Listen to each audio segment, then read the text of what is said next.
নমস্কার, কেমন আছেন সবাই? টুলটুল দত্ত ব্লগেতে আপনাদের স্বাগত জানাই। কড়া বসিয়ে তেল দিয়ে দিলাম এবং মাছগুলো ভেজে নেব।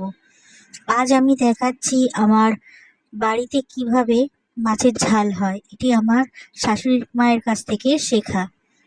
আমরা একটু কড়া মাছ ভাজা খাই, তাই প্লিজ কেউ কিছু মনে করবেন না।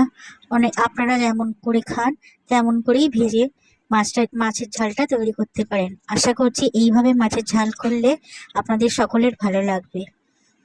এটি আমার আমার শাশুড়ি মায়েরই রেসিপি, যেটি আমি ওনার কাছ থেকে শিখেছি। একদম ঘরোয়া। আস্তে আস্তে মাছগুলো আমি ভেজে নেব। আমাদের এখানে খুব বৃষ্টি হচ্ছে, তাই আজকে কিছু ঝাল ঝাল খেতে ইচ্ছা করছে, তাই মাছের ঝালটা করে নেব। এই মাছের ঝালটা ভোলা মাছ দিয়েও খেতে দারুণ লাগে। আমি আজকে রুই মাছ বা কাটাপোনা নিয়েছি। এবার পেঁয়াজটা ভালো করে ভেজে নেব কালো জিরে ফোড়ন দিয়ে।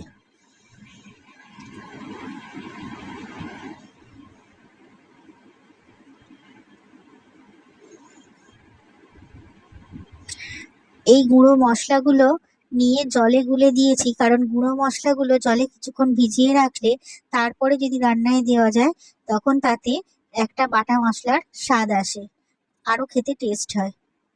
আপনারা এইভাবে করে দেখতে পারেন। আমি যেহেতু কাঁচা লঙ্কা আদা রসুনের সাথে বেটেই দিয়েছি, তাই আমি কাশ্মীরি লঙ্কা গুঁড়ো দিয়েছি, কোনো ঝাল লঙ্কা গুঁড়ো আর দিইনি।